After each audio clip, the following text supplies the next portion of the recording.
Salam, hörmətli tələbələr və riyaziyyat həvəskarları. Mən İzzət müəllim Çıxaliyev. Bu günlərdə maraqlı bir video ilə qarşınızdayım. Bizim bugünkü videomuzun məqsədi natural ədədlər bölməsinə daxil olan Əbu Bəkirova aid olan bir sıra misalların həllidir və bizim suallar test toplusunun suallarıdır ki, DİM 2025 riyaziyyat, yəni bu topludan istifadə edəcəyik və burada mən bəzi sualları qeyd etmişəm.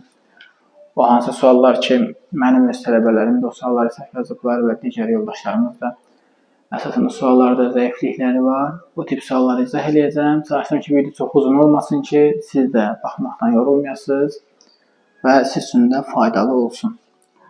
Baxıram burada, deməli, Əbu Bəkirlə bağlı sizlərin çətinlik çəkəcəyi ilk sual tipi deməli, bu ola bilər.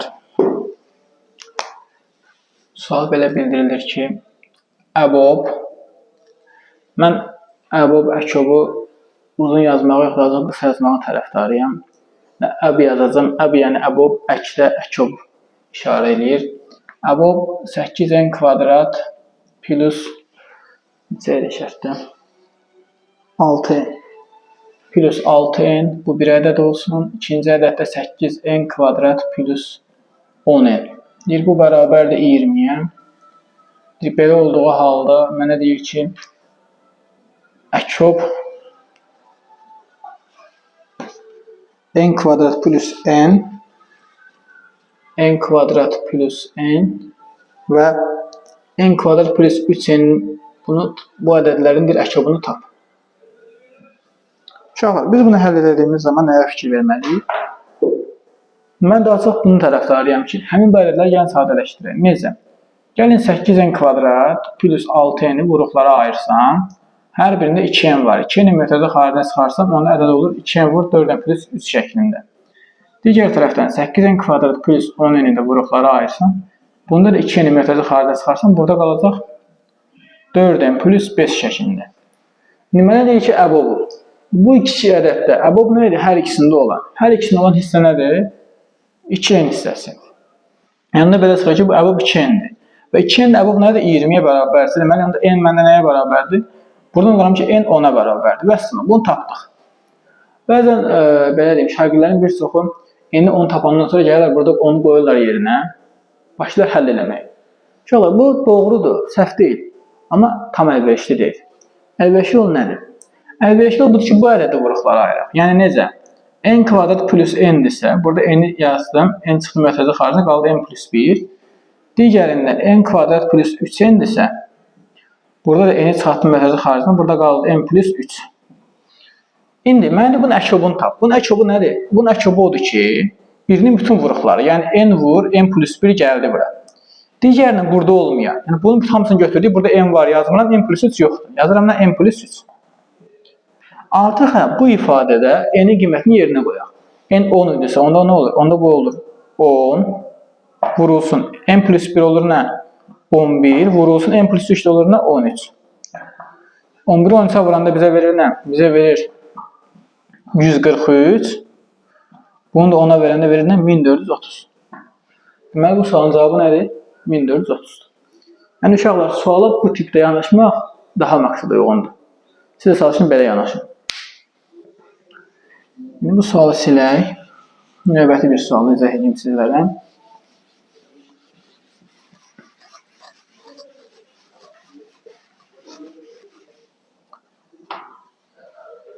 Növbəti sual isə deyir, iki ardıcıl cüt ədədin Əkob və Əbobunun cəmi 422-dir. Bu ədədlərin böyüyünü tap. İki ardıcıl cüt ədədi. 2 ardıcıl cüt ədəd deyibsə, bax, bu ədədlər olsun A olsun 2n, B də olsun 2n plus 2. Biz bunu sadələşdirib 2 vurulsun n plus 1 şəklində yaza bilərik. Və yaxud burada 2n-i 2 vur n şəklində yazmaq olar. Mənə deyir ki, bunların deməli, Əbobu ilə nə edir? Əkobunun cəmini edir, deyəsən. Əbob və əkobunun cəmi, Əbob və əkobunun cəmi, yəni Əbob AB üstəgəl Əkob AB bərabər edir 422. İndi uşaqlar, nədir məsələ? Əbob deyəndə, mən bu ədədlərin əbobuna baxanda, bu ədədlərin hər ikisində olan əbob anlayışı nədir? Hər ikisində olan 2-dir. Elə deyil. Deməli, onda bu o deməkdir ki, bu ədədlərin əbobu nəyə bərabərdir? 2-yə. Hər ikisinin 2 vuruğu var. 2 üstə gəl. Əkob AB deyəndə, bunların əkobları nədir? Birinin bütün vuruğu, yəni 2 vur n götürdük. Digərinin burada olmayan nədir? n plus 1. n plus 1 vuruğu. Verdi mənə nə? 422. Bunu yazıram. 2 üstə gəl. 2n'ı vurdum n. Aldım nə? 2n kvadrat üstə gəl. 2n'ı vurdum 1'ə. Aldım 2n. Bərabərdir 422'yə. Onu buradan alıram nə? 2n kvadrat üstə gəl. 2n bərabərdir 420'yə. 420 gətirdim bu bir tərəfə. 2n kvadrat plus 2n çıx 420 bərabərdir 0. Hər tərəfi 2'yə bölürəm. Hər həddi 2'yə bölürəm. Alıram n kvadrat plus n çıx 210 bərabərdir 0'a. Bunu yazdıq. Buradan artıq biz nə indi? Biz diskriminantını tapaq. Diskriminant tapanda və yaxud da baxaq görək vuranda. Vuranda v terimi görək keçir burada. V terimi 4 yox, 21 3 vur 7'dir. Burada o v terimi görsənmir. Gəlin ən yaxşı diskriminant tapaq. Diskriminant nəyə bərabərdir? B kvadrat, yəni 1'in kvadratı çıx 4 vur 1 vur 210. Bu da verir nə? Burada mənfi 210'dur. 1 üstə gəl 840. Bu da verir bizə 841. Bunu tapdıq 841. İndi bunun köklərinə baxsaq. x1 kökü bərabərdir nəyə? Mənfi b, yəni mənfi 1. Üstə gəl kök artı 841. Görək 841'dən kök çıxır. İndi qıraqdan yoxlayacaq. Böl 2a. 2 vur 1. A'mız bizdə 1 idi. 841'i burada kök almağa çalışaq. 841 30'u 29 eləyir. 29 bəlkə ola bilər. Yoxlayaq bir dənə. 29'a vuraq. 9 və 9'un 81, 8. Yatda 2 dəfə 9'un 18, o da 8, 26. 2 dəfə 9'un 18, 1, 4 da 1, 5. 1, 4, 7 o da 1, 8, 841. Deməli 29'dur. Onu buradan alıram nə? Buradan alıram ki, mənfi 1 üstə gəl. 29 bölü 2. Bu da nə verir? Bu da verir 28 bölü 2. Bu da verir 14. Deməli bir kökünü tapdım nə? 14. Yəni onda belə çıxır ki, n nədir? Burada x yazmışam. Hə, n1 yazaq. Fərqi yoxdur. Zaten bu anlayış baxımındandır. n1 14. Deməli bir kökü 14'dür. Deməli n-i tapdım 14. Mənim deyil nəyi tap? Ədədlərdən böyüyünü deyildi tap. n 14'dürsə, böyüyədim nədir? Böyüyədim 2n plus 2'dir də. Onda yazıram nə? 2 vur 14 plus 2. Bu da verir nə? 30. Cavab olur onda 30. Hə, siz sual verərsiniz. Müəllim, və diskriminant üçün bunu yoxladınız. İkinci kökünü yazmadınız. Niyə yazmadınız ki, n2 bərabərdir mənfi 1 çıx kök altda 841 bölü 2. Ay uşaqlar, bu zaten mənfi 1 çıx 29 bölü 2. Nə verəcək? Mənfi 30 bölü 2. Mənfi 15. Bu natural ədədlər daxil. Burada mənfi 15 kök çıxa bilər? Yox, kənar kök olacaq. Ona birbaşa toplanmasını olanı yazdım ki, vaxt çox getməsin. Və sizin beyninizə elə sual gəlibsə, afərin sizə ki, deməli, düşünməyi daha yaxşı bacarırsınız. Elə tələbələr var ki, elə deyir ki, diskriminant ilə bir kökünü tapdıq, hə, belə olmalıdır. Amma siz fikirləşirsiniz ki, burada kvadrat tənliyi daxil 2 kök olmalıdır. Müəllim niyə o birisine baxmadı? Çünki o birisi mənfiyə gedirdi, ona görə. Bu belə. İndi lövhəni silək, növbəti sualın izahına baxaq.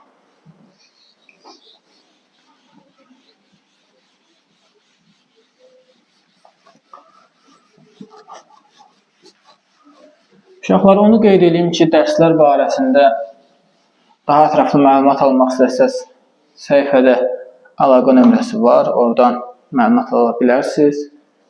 İstər gələcək illər üçün, istər hazırki il üçün, fərq etməz.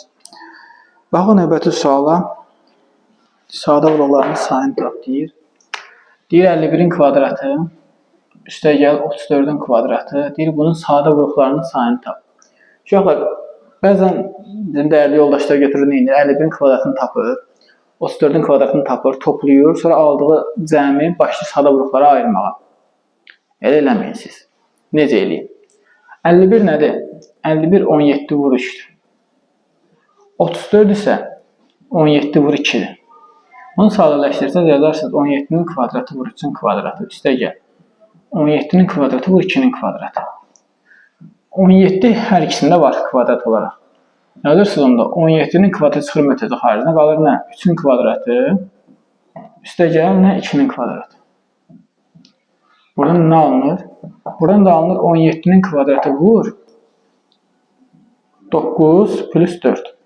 Yəni 17-nin kvadratı vur 13. Bu nə deməkdir? Bu o deməkdir ki, 17 vur 17 vur 13 deməkdir də. İndi bunun gəlin sualın şərtini qoyaq qırağa. Bu tiplə yanaşaq. Bu ədəddə bunlar sadə vuruqlardır. Neçə sadə vuruq var? 1, 2, 3 dənə sadə vuruq var. Yaxşı, neçə müxtəlif sadə vuruq var? 2 dənə. 17-dən 13. Neçə dənə sadə bölən var? Sadə bölənin sayı uşaqlar bərabərdir müxtəlif sadə vuruqlara. Yaxşı. Deməli, müxtəlif sadə vuruqlar bərabərdir nəyə? Sadə bölənlərə. Daha doğrusu SP yazmaq lazım idi. Sadə bölən SP. Yaxşı. Yəni 2 dənə mənim müxtəlif sadə vuruğum varsa, 2 dənə də sadə bölənim var. Hə, bir də verə bilərlər. Bu ədədin natural bölənlərinin sayı. Natural bölənlərin sayı deyəndə burada deməli, bax bu halda yox, bu hal ilə baxırıq məsələyə. Burada 17 üstü 2-dir, 13 üstü 1-dir. Bu halı nə edirik? Biz natural bölənlərin sayını tapmaq üçün qüvvətin üstünə 1 gəlib vururuq bir-birinə. Alırıq nə? Bax, burada 2-nin üstünə 1 gəldim, burada 1-in üstünə 1 gəldim. Alıram ki, 3 vur 2, bu da mənə verir nə? 6. Deməli, natural bölənlərin sayı 6 dənəymiş. Burada başqa ədəd olsaydı, məsələn, olsaydı burada tutaq ki, olsaydı burada 23, onda bir dənə də burada 1 plus 1 əlavə eləyərdim. Yəni 20-sinin qüvvəti 1 daxil ona görə. Bu qayda ilə. Düşünürəm ki, sual sizin üçün maraqlı olur. İndi növbəti bir sual tipinə baxaq.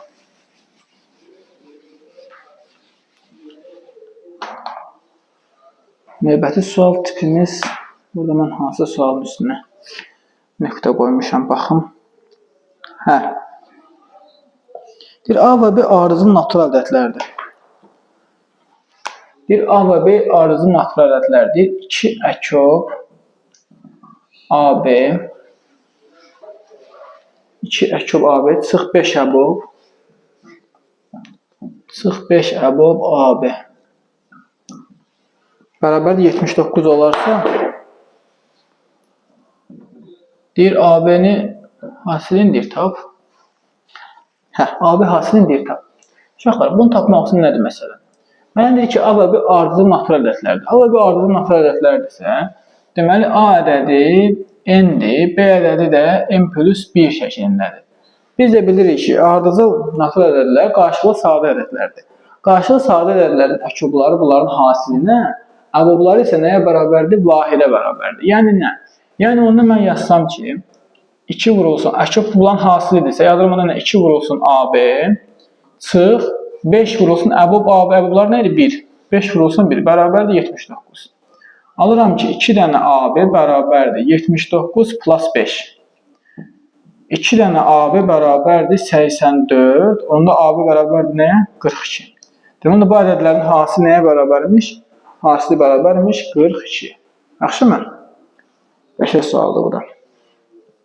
Sonra, burada məsələn, bu suala üstünə nöqtə qoymuşam. Bu sual da tələbələrin səhv etdiyi suallardandır. Mən çalışıram maksimum dərəcədə videolar qısa olsun. O səbəbdən daha çox short şəklində sual izahları paylaşmaq xoşlayıram ki, hər gün paylaşaq, hər gün bir tip sual uşaqlar öyrənsinlər. Sonra burada da bir 5 sual, 6 sual, 7 sual izah edəndə biraz vaxt çox olur videonun həcmi. Düşünürəm ki, sizin üçün yorulmursunuz. Təbii ki, riyaziyyatı yorularaq öyrənmək yox, sevərək öyrənmək lazımdır. Mən deyir, M 2 n-ə bərabərdir. Deyir, 2 vur 2 dənə əkob 2 üstü 2n və 3 üstü m çıx 3 əbob 2 üstü m 3 üstü n bərabərdir 33 olarsa, mənə deyir, m üstəgəl n cəmini neynə tap? Aşağıdır. Bunu tapmaq üçün neynəyərik? Mən ilk öncə belə yanaşaram. 2 əkob 2 üstü n 3 üstü m-dir. M nədir? 2 dənə n. Yazıram 2n. Sıx 3 əbob 2 üstü m. M 2 dənə n-yə bərabərdir. 2 üstü n yazıram. 3 üstü n bərabərdir 33. Baxıram ki, ədədlər 2-3-dür. 2-3 ardıcıl nafil ədədlərdir. Yəni, bunlar həm də qarşılığı sadə ədədlər adlanır. Qarşılığı sadə ədədlərdirsə, bunların əbobu nəyə bərabərdir? 1-ə. Əkobu nəyə bərabərdir bu ədədlərin? Əkobu bərabərdir bunların hasilinə. Yəni, nə deməkdir? Bu deməkdir ki, 2 vurulsun. Əkob bunların hasilidirsə, yəni 2 üstü n-i vuracam, 3 üstü 2n-ə. Sıx əbobları da bax, nədir? 1-dir. Yəni, 3 vurulsun 1. Bərabər verdi 33. Ana bu deməkdir ki, 2 vurulsun 2 üstü n vur 3 üstü 2n bərabərdir nəyə? 33 plus 3-ə. 2 vur 2 üstü n vur 3 üstü 2n bərabərdir 36-ya. Hər tərəfi 2-yə bölsək, və bunları 2-yə bölsək buna görə. Alıram onda nə? Alıram ki, 2 üstü n vur 3 üstü 2n bərabərdir 18. Uşaqlar, indi nə edəcəyik? Buradan yazıram ki, 2 üstü n vur 3 üstü 2n. 18 nədir? 18 2 vur 9-dur. Bir də sadələşdirsək, 2 vur 3 üstü 2-dir. Hə?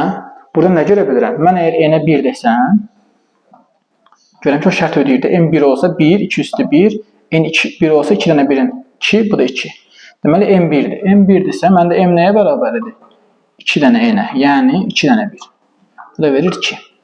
Mənədir n-lə m-in cəmini tab, yəni nə? Yəni 1 ilə 2-nin cəmi də mənə verir nə? 3. Deməli, cavab olur nə? Cavab olur 3. İndi uşaqlar, burada bir sual var. Bunu axıra saxlamışam. Bu sual düşünürəm ki, çox abituriyentin səhv elədiyi suallardan da. Və sizin də bu sualı səhv eləmə ehtimalınız məncə yüksəkdir və son sualdır. Deyir ki, əbob k kub çıx 27 k kvadrat plus 3k plus 9 bu bərabərdir AK çıx 16-ya. Mənə deyir ki, bu tənin yeganə həlli olarsa, deyir, əkob A çıx K, A üstəgəl K-nın ilə tap. Uşaqlar, bu tip sualda yenə qorxmuruq. Başlayırıq furuqları ayırmağa. Yəni nəyə? Yəni K kub çıx 27, mən bilirəm ki, K kub çıx 3-ün kubudur. Kublar fərqidir. Bu da necə açılırdı? K çıx 3 vur nə? K kvadrat plus 3K plus 9 kimi. Bu birinci ədəd açdım. İkinci ədədində nədir mənim? K kvadrat plus 3K plus 9. Baxıram ki, bax, bu birinci ədədimdir, bu da ikinci ədədimdir. Burada ortaq olan hissə nədir? Ortaq olan hissə, bax, burada K kvadrat plus 3K hissəsidir ki, hər ikisində var. Deməli, əbob deyirsə, bu əbob elə bu imiş də sən demə.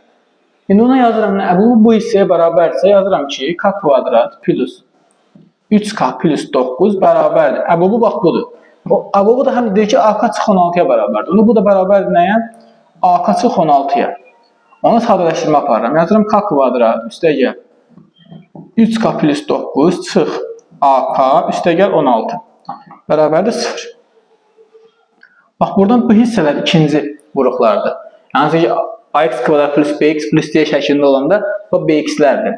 Onda bunu sadələşdirəm, yazıram K kvadrat üstəgəl 3 çıx AK üstəgəl 25 bərabərdir 0. Mənə deyir ki, yeganə həlli olarsa. Yeganə həlli o deməkdir ki, yəni bunun diskriminantı nədir? 0-dır. Yəni onda mən götürsəm, diskriminant tapsam olsun, yazsam ki, D bərabərdir B kvadrat. Məndə B nədir? 3 çıx A. Yazıram ona nə? 3 çıx A-nın kvadratı B kvadrat çıx B kvadrat, əks işarə ilə götürək. Yaxşı, mənfi B kvadrat çıx 4AC. 4 vur 1 vur 25. Hə? Zaten burada kvadrat ilə bu müsbətə gələcəkdir. Burada nə alır? Bərabərdir 0 yazsaq. Bərabərdir 0. Onda alıram nə? Alıram ki, 3 çıx A kvadrat. Bax, buradan səliqə nə yazım? 4 vur 25 bərabərdir 0-a. Buradan alıram ki 3 çıx a kvadrat bərabərdir 100. Nəyin kvadratı 100 verir? 10'un. Deməli 3 çıx a nəyə bərabərdir? 3 çıx a bərabərdir 10'a. İndi uşaqlar, bunun kvadratı 100-dürsə düşünə bilərsiniz ki, ay müəllim, bəs mənfi 10 da ödəyir axı. Onu da 10 da yazacaq. Bax, bir dəfə 10'a bərabər edirəm, bir dəfə də yazıram ki, 3 çıx a bərabərdir mənfi 10'a. İndi görək. Buradan alıram ki, 3 çıx 10 bərabərdir a. A bərabərdir mənfi 7'yə. Buradan həll eləyəndə isə alıram ki, 3 üstə gəl 10 bərabərdir a. A da olur nə? 13. İndi uşaqlar, məsələ nədir? Burada a ədəd şəklində dedik AK. Burada biz bunu mənfi yox, müsbət halı ilə işləyirik. Yəni 13 ilə. Onda gəlirik nə? A-nı 13 götürdük və A 13-dürsə gəlirik orada demək A 13 deyirik daha doğrusu. 3 çıx AK. Hə, A 13-dürsə gəlirik burada 13'ü qoyuruq yerinə. 13'ü qoyuruq yerinə, gəlirik nəyə tapırıq? K-nı tapırıq. Əgər A 13-dürsə gəlirik burada o tənlik hanı tənlik? O bu tənlikdə deyirsən. Burada. O burada qoyacaq yerinə, başlayaq burada K-nı tapmağa. Alırıq onda nə? Ya burada yerinə qoysaq, yazıram nə? K kvadrat üstə gəl. Deməli 3 çıx 13'ün 3 çıx 13 daha doğrusu beləsinə K plus 25 bərabərdir 0.